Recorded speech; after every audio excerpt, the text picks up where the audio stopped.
మనకి ఏమున్నా లేకపోయినా సరే ఆయన నామస్మరణ, ఆయన ఆరాధన చేయడం, ఆయన స్తుతించడంలోనే మనకు మొత్తం అన్నీ మనకున్నవన్నీ కూడా పోతాయి. దేవుని నామమునకు మహిమ కలుగును గాక. ఆరాధన చేద్దాం. ఒక రాజుగారట నిజమైన మనశ్శాంతి ఎవరిలో ఉందో అని సడన్గా ఆలోచన వచ్చిందంట. అసలు నిజంగా మనశ్శాంతితో ఏ మనిషి ఉన్నాడు, ఎవరిలో నిజమైన మనశ్శాంతి ఉందని చెప్పి అడుగుతుంటే ఆయన దగ్గర ఉన్న పండితులు, పురోహితులు, ఆయన దగ్గర ఉన్న మంత్రులు అందరినీ అడిగితే ఎవరి దగ్గర నుంచి కూడా సరైన సమాధానం రాలేదు. ఒకరోజు ఆయన మారువేషంలోని అడవిలోని వేటాడడానికి వెళ్తున్నప్పుడు ఒక వైపు నుంచి ఒక మధురమైన గానం, ఒక ఆయన ఎవరో నడి వయసుకు కలిగిన యువకుడు చక్కగా పాడుతున్న స్వరం వినబడుతుందంట. అయితే ఆ స్వరం ఎక్కడి నుంచి వస్తుందో అటు నుంచి అలా వెళ్తున్నాడు. ఈ వ్యక్తి రాజుగారు అనే చెప్పి ఆయన పోల్చుకోలేక అలా పాడుతూనే ఉన్నాడు. అయితే ఈయన వెళ్ళి, ఇంత సంతోషంగా ఇంత చక్కగా నువ్వు ఎలా పాడుతున్నావయ్యా, ఈ శాంతి సమాధానం నీకు ఎలా వచ్చింది, నీకు ఎటువంటి విచారాలు, ఎటువంటి నిరాశలు, ఎటువంటి బాధలు నీకు లేవా అంటే, లేదండి నిజంగానే నేను చాలా సంతోషంగా ఉన్నాను. నీకు రాజుగారి కంటే నీకేముందని చెప్పి నువ్వు కట్లు కొట్టుకుంటున్నావు, రాజుగారి దగ్గరికి ఉన్నదానికంట నీకుందా, నీకేం లేదు కదా అంటే, నిజమే రాజుగారికి ఉన్న మంది బలం, ఆయనకున్న ధన సమృద్ధి ఏమీ లేవు. కానీ సృష్టికర్త అయిన దేవుడిస్తున్న ఆహారం, నీరు, ప్రశాంతమైన గాలి పీల్చుకుంటూ ఆయన నామగాన స్మరణ చేయడమే అదే నాకు మనశ్శాంతి అని చెప్పాడంటండి. హల్లెలూయా. నాకంట శాంతి సమాధానాలు ఎవరి దగ్గరైనా ఉన్నాయా, మీ దగ్గర ఉన్నాయా అడిగాడట. రాజుగారికే లేదు సమాధానం, శాంతి లేదు మనసులో. అంత డబ్బు ఉన్న ప్రపంచాన్ని, ఒక రాజ్యాన్ని ఏలుతున్న రాజుగారికి లేదు శాంతి. ఎవరికి ఉందట? సృష్టికర్త అయిన దేవుని నామస్మరణ, ఆయన స్తుతించడం, ఆయన ఆరాధించడంలోనే నాకంట సంతోషం ఎవరికి ఉంటుంది? ఆయన ఇస్తున్న గాలి పీల్చుకుంటున్నాను, ఆయన ఇస్తున్న నీరు తాగుతున్నాను, ఆయన రోజు ఇస్తున్న ఆహారం తింటున్నాను, అది తింటూ ఆ నీరు తాగుతూ ఆయన నామస్మరణతో ఆయన స్తుతించడమే నాకు గొప్ప మనశ్శాంతి. నాకున్న శాంతి ఎవరికైనా ఉందా అని అడిగితే అసలు సమాధానం లేదు. ఈరోజు నేను చెప్తున్నాను, మీ హృదయాల్లో శాంతి, సమాధానం, నిరాశ, నిస్పృహలతో అనేక మంది ఇక్కడికి వచ్చి ఉండొచ్చు. కానీ నిండైన మనసుతో ఆయన స్తుతించండి. ఆయన నామస్మరణ, ఆయన గానం చేయడమే, ఆయన స్తుతించడమే, ఆయన ప్రేమించడమే మనకి ఆరోగ్యం, శాంతి, సమాధానం అనేది ఎవరైతే నిజంగా గుర్తిస్తారో వాళ్ళు నిజంగా ప్రశాంతంగా బ్రతుకుతారండి. కలిమిలో కూడా, కష్టాల్లో కూడా, కన్నీళ్ళలో కూడా, కరువులో కూడా, వ్యాధిలో కూడా సంతోషంగా బ్రతికేవారు నిజముగా ఆయన ఆరాధన చేసేవారు మాత్రమే. ఏకీపిస్తారా? ఆరాధన చేద్దామండి. ఆరాధన చేద్దాం. చేతులు రెండు పైకెత్తి.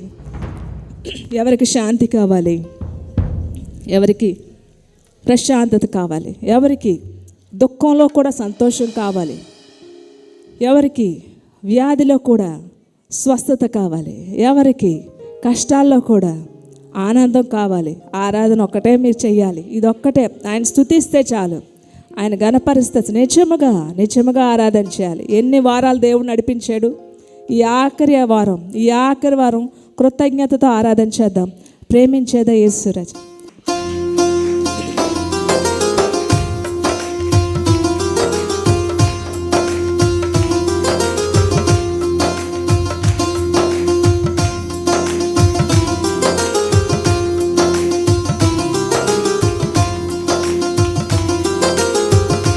అధికముగా ప్రేమిద్దాం, నిజముగా ప్రేమిద్దాం.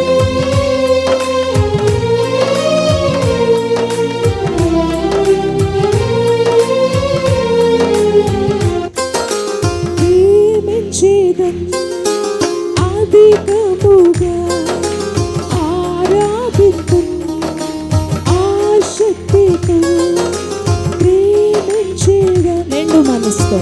అధికముగా ఆరాధిద్దాం, ఆసక్తితో పూర్ణ బలముతో ప్రేమించేదా.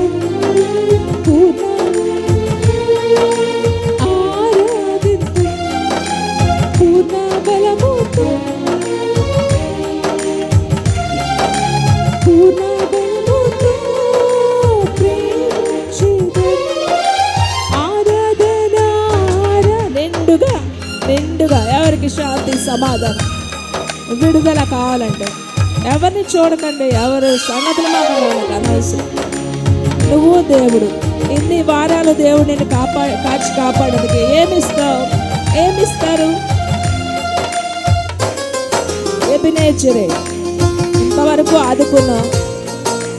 ఆదుకుంటావు, ఇక మీద కూడా ఆడుకుంటావయ్యా, నువ్వు ఆదుకుంటావు.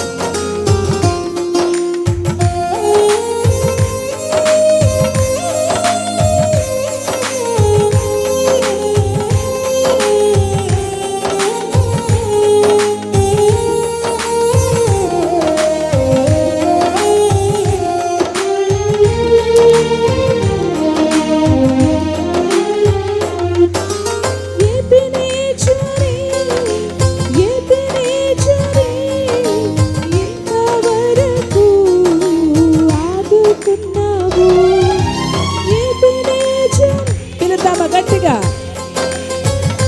ఇంతవరకు ఆదుకున్నాం, ఇక మీద కూడా ఆదుకుంటాం. ఇంతవరకు ఆదుకున్నావు, ఇంతవరకు ఆదుకున్నావు, పూర్ణ మనసుతో పూర్ణ బలముతో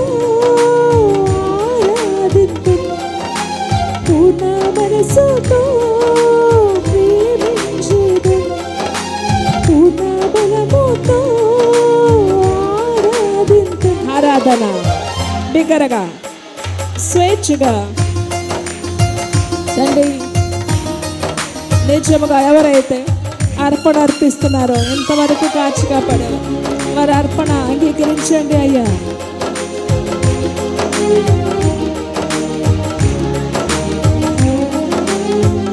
ఎల్రోయి, నా బాధను చూసావు, నా వ్యాధిని చూసావు, నా కన్నీళ్ళు చూసావు, నా కష్టాలు చూసావు, నాకు విడుదలిచ్చావు. చెప్పండి సంతోషంగా, ఎల్రోయి నన్ను చూసావయ్యా.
యెహోవా రాఫా,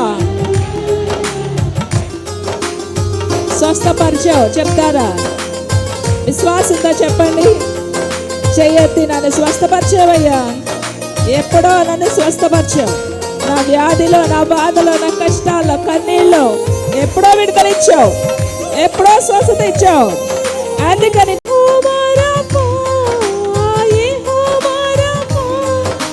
స్వస్థపరిచావే,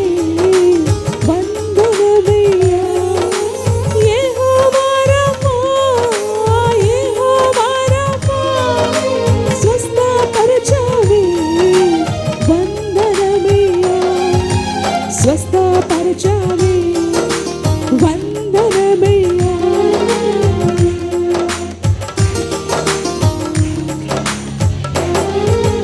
పూర్ణ మనసుతో ప్రేమించేది. ఆరాధనలోకి వెళ్దాం, ఆరాధనలోకి శక్తిగా ఆరాధన చేద్దాం. సిగ్గుపడకుండా దయచేసి ఆరాధనలోకి వెళ్దాం, ఆరాధన చేద్దాం, పరిశుద్ధులని చెప్దాం, హల్లెలూయా చెప్దాం కొద్ది నిమిషాలు.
పరలోకి వెళ్ళి తండ్రి పాదాలు తాకి వద్దామండి.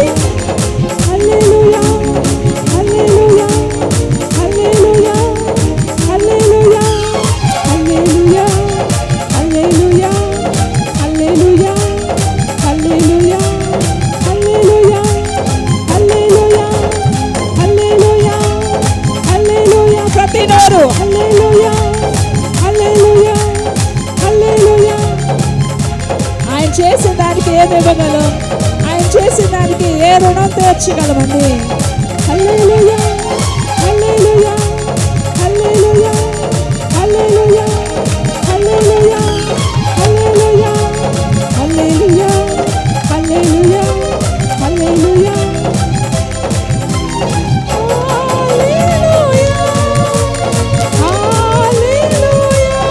అందరూ ఏక మనసుతో బిగ్గరగా ప్రతి స్వరం ఈ సంతోషం, సమాధానం, ఆనందం, ప్రశాంతత దేవుని స్తుతించు బిగ్గరగా.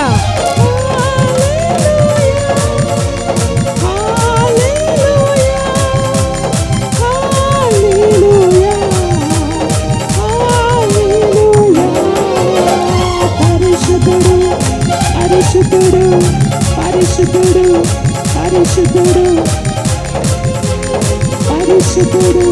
పరిశుద్ధుడు పరిశుద్ధుడు పరిశుద్ధుడు పరిశుద్ధుడు పరిశుద్ధుడు పరిశుద్ధుడు. కన్నీటితో సంతోషంగా, కన్నీటితో ఆనందంగా పరిశుద్ధుడు పరిశుద్ధుడు పరిశుద్ధుడు పరిశుద్ధుడు పరిశుద్ధుడు పరిశుద్ధుడు పరిశుద్ధుడు పరిశుద్ధుడు పరిశుద్ధుడు పరిశుద్ధుడు పరిశుద్ధుడు పరిశుద్ధుడు పరిశుద్ధుడు.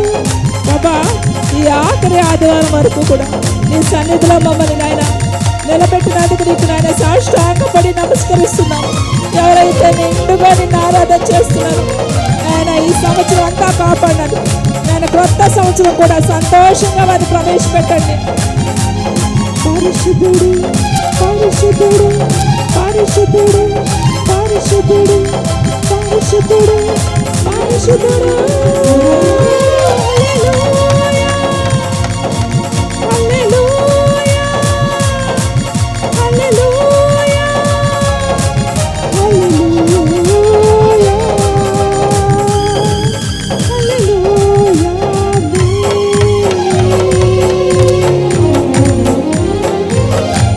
ఘనముగా చప్పట్లు కొట్టి దేవుని మహిమత మహారాజుకి సమస్త మహిమ ఘనత ఆయనకే చెల్లును గాక. సమస్త మహిమ ఘనత ఆయనకే చెల్లును గాక. ఆయనకే చెల్లును గాక.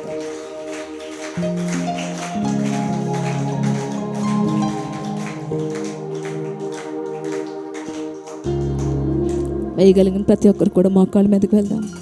మోకాళ్ళ మీదకి వెళ్ళి మరొక్కసారి ఆయన స్తుతిద్దాం, ఆయన నామాన్ని గణపడదాం.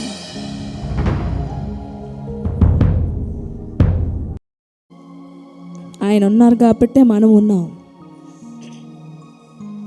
దేవుడు ఆయన సజీవుడిగా ఆయన బ్రతికున్నాడు కాబట్టి మనం బ్రతికున్నాం.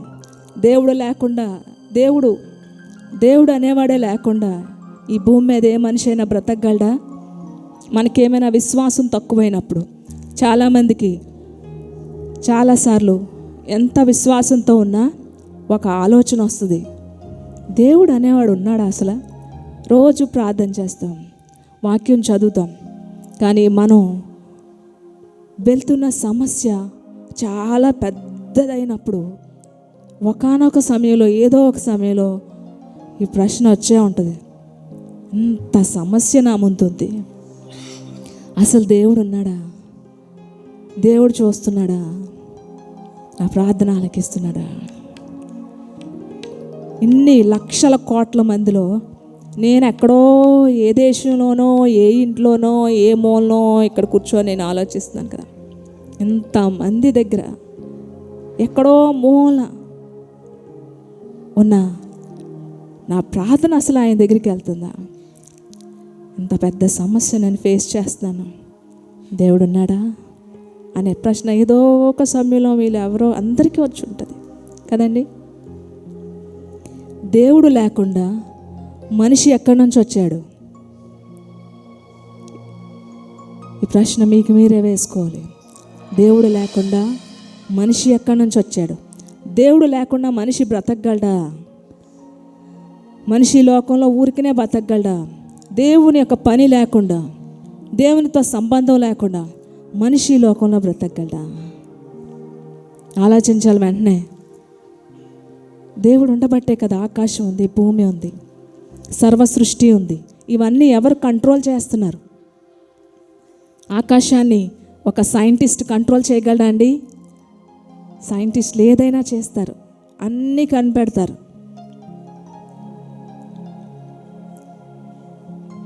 కానీ గాలిని ఎవరు కంట్రోల్ చేస్తున్నాడు? ఏ సైంటిస్ట్ గాలిని కంట్రోల్ చేయగలుగుతున్నాడు? ఇప్పటివరకు ఎవరైనా కనిపెట్టగలిగారా? గాలిని బంధించగలిగి గాలిని కంట్రోల్ చేసే ఒక మెషిన్ మేము తయారు చేసామనే సైంటిస్టులు ఎక్కడైనా ఉన్నారా? మన విశ్వాసంలో కొలత తగ్గిపోతున్నప్పుడు ఇలాంటివి ఆలోచించాలి. ఆకాశాన్ని, ఆ స్టార్స్ని, చంద్రుణ్ణి, సూర్యుని కంట్రోల్ చేసే పరికరాలు ఎవరైనా కనిపెట్టారా ఇప్పటి వరకు? ఒకవేళ ఆకాశాన్ని, భూమి ఎన్నిసార్లు? 24 సార్లు తిరుగుతుందంట. 24 సార్లు ఒక్కసారి భూమి తిరగకుండా ఆపగలిగే మిషన్ ఎవరైనా కనిపెట్టారా? ఇవి అసాధ్యమైన, మనిషికి అసాధ్యమైన పనులు ఇవి. ఏ మనిషి చేయలేడు. భూమి తిరగాల్సిందే, అది దేవుని కంట్రోల్లో ఉంది. ఆకాశం దేవుని కంట్రోల్లో ఉన్నాయి. సూర్య చంద్ర నక్షత్రాలు దేవుని కంట్రోల్లో ఉన్నాయి. గాలి దేవుని కంట్రోల్లో ఉంది. అంటే ఆఫ్టర్ ఆల్ నన్ను నాకున్న ఈ పెద్ద సమస్య దేవుడు తీర్చడం అనేది అసాధ్యం అంటారా? అసాధ్యమండి. దేవుడు అంటారా ఆఫ్టర్ ఆల్ యావత్ సృష్టినే నేను కంట్రోల్ చేస్తున్న నేను, ఆఫ్టర్ ఆల్ నీ సమస్య నాకు పెద్ద ఇష్యూ అనుకుంటాడు దేవుడు కదండి. అవునా? మన విశ్వాసం యొక్క పరిమితి తగ్గిపోతున్నప్పుడు ఇంత పెద్ద సమస్య నా ముందు పెట్టాడు దేవుడు, ఇంత పెద్ద బండరాయి నా ముందు పెట్టాడు, ఇంత కొండ నా ముందు పెట్టాడు దేవుడు. దీన్ని ఎలా ఫేస్ చేయాలి నేను అనుకున్నప్పుడు దాన్ని ఎదుర్కొనేది నువ్వు కాదు. ఎంత పెద్ద పోరాటం అయితే అంత పెద్ద విజయం అంటండి. చిన్న పోరాటాలు ఉన్న వాళ్ళకి చిన్నదే ఎక్స్పెక్ట్ చేయాలి. ఎంత పెద్ద పోరాటం నీ జీవితంలో ఉందో అంత ఎక్కువ నీ ఎక్స్పెక్టేషన్స్ కూడా డబల్ దెన్ ఉండాలి. దానికంటే రెండింతలు నువ్వు ఎక్స్పెక్ట్ చేయాలి దేవుని నుంచి. అంతేగాని ఈ కొండనే చూసుకొని ఉండడం కాదండి. ఈ కొండనే చూసుకొని ఉండడం కాదు. ఇవన్నీ కంట్రోల్ చేస్తున్న దేవుడు నీ జీవితాన్ని కంట్రోల్ చేయలేడా? నీ జీవితాన్ని ఆయన ఆపరేట్ చేయలేడా? చేస్తాడు తప్పకుండా. ఆయనకి జస్ట్ ఇది చాలా చిన్నది, కానీ మనం నిలబడాలి. ఎంత పెద్దది నువ్వు ఎదుర్కొంటున్నావో అంత పెద్ద విజయాన్ని, ఆశీర్వాదాన్ని కూడా నువ్వు ఎక్స్పెక్ట్ చేసినప్పుడే నువ్వు నిజమైన విశ్వాసివి. దీన్ని నువ్వు ఫేస్ చేయగలవు. నువ్వు ముందు విజయాన్ని ఎక్స్పెక్ట్ చేసి అప్పుడు నీ ముందున్న ఆ యొక్క బండని నీకు చాలా చిన్నదిగా అనిపిస్తుంది. ముందున్న విజయం చాలా పెద్దది, దాన్ని చూసుకుంటే ఇది చాలా చిన్నదని నువ్వు విశ్వాసంలో స్థిరపడిపోతావు. కనుక మోకాళ్ళ మీదకి వెళ్ళి కన్నీటితో ఎవరెవరు ఎలాంటి ఫేస్ చేస్తున్నారో, ఎలాంటి సముద్రాన్ని ఈత్తున్నారో గుర్తుపెట్టుకోండి. సముద్రాన్ని కూడా దేవుడే కంట్రోల్ చేస్తున్నాడు కదా. ఎవరైనా సరే అండి, ఎవరైనా ఇలాంటి ఆలోచనలు మీకు ఎందుకు రావు? నాకు వస్తుంటాయి, ఖాళీగా ఉండేటప్పుడు ఇలాంటి ఆలోచనలు వస్తుంటాయి నాకు. అందుకే మీకు చెప్తుంటాను ఇలాంటివి అప్పుడప్పుడు. సముద్రాన్ని ఎవరైనా కంట్రోల్ చేయగలుగుతున్నారు, ఇలాంటి ఆలోచనలు నాకు వస్తుంటాయి ఖాళీగా ఉన్న సమయంలో. ఇవన్నీ ఎవరు లేక దేవుడు ఉండబట్టే కదా ఇవన్నీ కంట్రోల్ చేయగలుగుతున్నాడు. సముద్రానికట చిన్న ఇసుక ఒడ్డులాగా వేసాడంటండి. ఎంత గొప్ప విషయం కదా. ఆయన గొప్పతనం అది ఆయన గొప్పతనం. దేవుని గొప్పతనం ఏంటి? చిన్న ఇసుకని ఒడ్డుగా వేసాడు. అంత పెద్ద సముద్రానికి ఇసుక సరిపోద్దండి? అది ఆపగలదా? ఉప్పెన్లు వరదలు వచ్చినప్పుడు ఇసుకని దాటుకొని కూడా సునామీలు వచ్చినప్పుడు వచ్చేస్తూ ఉంటాయి. అది కూడా దేవుని ఆజ్ఞే. ఇన్నిటిని దేవుడు కంట్రోల్ చేస్తున్నాడు. ఆఫ్టర్ ఆల్ నీ ఒక్కడి కోసం, నా ఒక్కదాని కోసం. ఆ దేవాది దేవుని యొక్క గొప్పతనాన్ని, మహిమని విశ్వాసం లోతుల్లోంచి ఎందుకు ఆలోచించట్లేదు? ఆయన లేకపోతే మన బ్రతుకుందా? చెప్పండి. ఎవరైనా సరే ఈరోజు ఇలాగ ఆలోచించాలి. మీరు ఆరాధనలో ఉండేటప్పుడు, ఇన్ని కంట్రోల్ చేస్తున్నాడు నా కోసం దేవుడు. ఏ మనిషి భూమి మీద వీటిని కంట్రోల్ చేయలేడు. అడగండి ఎక్కడైనా కావాలంటే. చాలామంది అంటారు కదా, అబ్బా ఇది కనిపెట్టారు, అది కనిపెట్టారని. మనిషి కనిపెట్టలేనిది, కంట్రోల్ చేయలేనివి ఇవి దేవుడు మాత్రమే. దేవుని యొక్క పరిమితిలో ఉన్నాయి ఇవన్నీ కూడా. దేవుని మాటే వింటాయి ఇవన్నీ కూడా. ఆకాశం, భూమి, సముద్రం, గాలి, నీరు, ఇవి దేవుని మాట మాత్రమే వింటాయి. దేవుని మాట వినిన మనిషి మాట కూడా వింటాయండి. హల్లెలూయా. యెహోషువ మాట విన్నాయి. రోజంతా కూడా సూర్యుడు చంద్రుడు ఆగిపోమంటే సృష్టి, యెహోషువ దేవుని మాట వింటాడు కనుక దేవుడు యెహోషువ మాట వినమని చెప్పాడు సృష్టికి. నువ్వు దేవుని మాట వింటే సృష్టికి చెప్తాడు, నువ్వు ఈ వ్యక్తి యొక్క మాట నువ్వు విని లోబడు అని చెప్తాడు. నువ్వు దేవుని మాట వినకపోతే నీకేది లోబడదు, నీకేది సృష్టి కూడా హెల్ప్ చేయదు. మనకి సృష్టి హెల్ప్ కూడా కావాలి, అది దేవునికి లోబడుతుంది కనుక మోకాళ్ళ మీద ఉండి కన్నీళ్ళతో ఆరాధన చేద్దామా? ఇన్నిటిని దేవుడు ఆపరేట్ చేస్తూ కంట్రోల్ చేస్తున్న దేవుడు నీ జీవితాన్నే చూడ్డా, నన్నే చూడ్డా.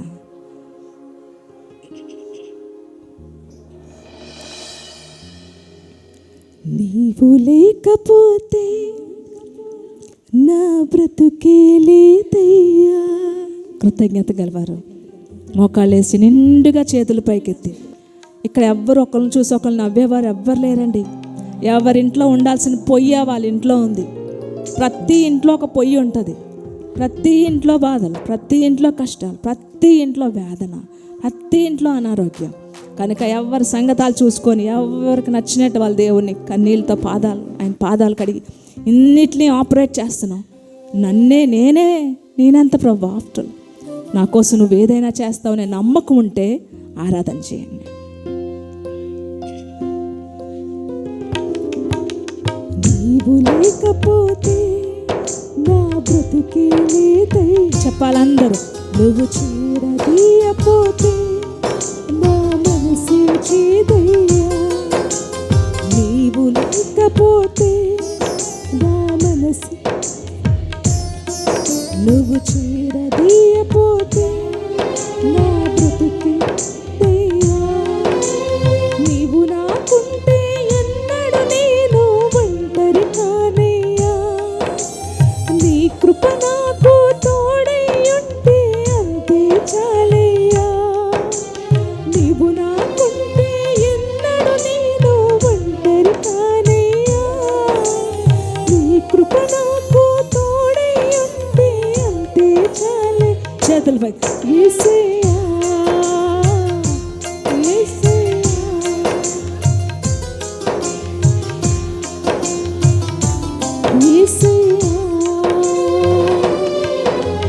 నీవు లేకపోతే ఎప్పుడో అయిపోదాన్ని.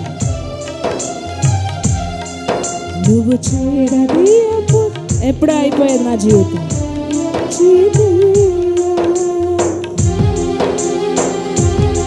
సిరి సంపద నువ్వు చేరదీయపోతే నా మనసే చేదయ్యా. విరిగిపోయిందాన్ని, పగిలిపోయిందట ఈ లోకం తీసుకోదంటండి, డస్ట్బిన్లో పడేస్తుంది. ఏదైనా విరిగిపోతే మనమే పడేస్తాం. కానీ విరిగిపోయిన జీవితాలు, పగిలిపోయిన జీవితాలు యేసయ్య కావాలి. ఆయన దాన్ని మళ్ళీ దాన్ని బాగు చేసి ఆయన వాడుకుంటాడట. విరిగిపోయిన మనుషులు పడేస్తారు, కానీ విరిగిపోయినవి తీసుకొని బాగు చేసి నూతనమైన సృష్టిగా చేసి వాడుకునే గొప్పతనం యేసయ్యదే. విరిగిన దానిని లోకంలో ఎవ్వరు కోరుకుంటారు, విరిగిన మనసును వాడుకొని నీతో ఎవ్వరు సరిరారు.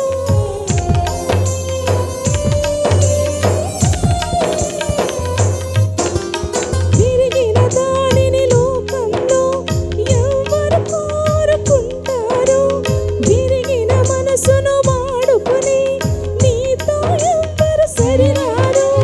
దీనులను హీనులను జ్ఞానులుగా శ్రీమంతులుగా మార్చగలిగిన మంచి దేవుడవు నీవే యేసయ్యా. మార్చగలిగిన మంచి దేవుడవు నీవే యేసయ్యా. యేసయ్య కృతజ్ఞత కృతజ్ఞత యేసయ్యా. యేసయ్యా. యేసయ్యా. నీవు లేకపోతే నా బ్రతుకే లేదయ్యా, నువ్వు చేరదీయపోతే నా మనసే చేదయ్యా. నీవు లేకపోతే నా బ్రతుకే లేదయ్యా, నువ్వు చేరదీయపోతే నా మనసే చేదయ్యా. నీవు నాకుంటే ఎన్నడూ నేను ఒంటరి కానయ్యా, నీ కృప నాకు తోడై ఉంటే అంతే చాలయ్యా. యేసయ్యా. యేసయ్యా. యేసయ్యా. యేసయ్యా. విరిగిపోయినవి నలిగిపోయిన జీవితాలు మనుషులకు వద్దండి. మనుషులకి బాగోవాలి, మనుషులకి అన్ని విధాలా నీకు వెనకాతల బ్యాలెన్స్ అది బాగుంటే అప్పుడు మా ఇంటికి రా భోజనం తిందుగాని అంటారు. కానీ నీకేం లేకపోతే నిన్నెవరు భోజనానికి పిలుస్తారండి? నీ బట్టలు బాగోపోతే, నీ ఇల్లు బాగోపోతే, నా జీవితం పగిలిపోతే ఎవరు పిలుస్తారు? రా, నీ అన్నీ పోయినాయా, మా ఇంట్లో ఒక పూట భోజనం చేద్దుగాని రా, పిలిచే మనిషి ఈ భూమి మీద లేడు. కానీ అలాంటి సమయంలో మన జీవితాలను బ్రతుకుల్ని బాగు చేసి ఈ స్థితిని ఇచ్చిన దేవునికి ఏమీ ఇవ్వలేం. గట్టిగా చప్పట్లు కొట్టి మాత్రం దేవుని స్తుతిద్దాం. సమస్త మహిమ ఘనత ఆయనకే చెల్లునుగాక. ఆమేన్. ఆమేన్. ఆమేన్.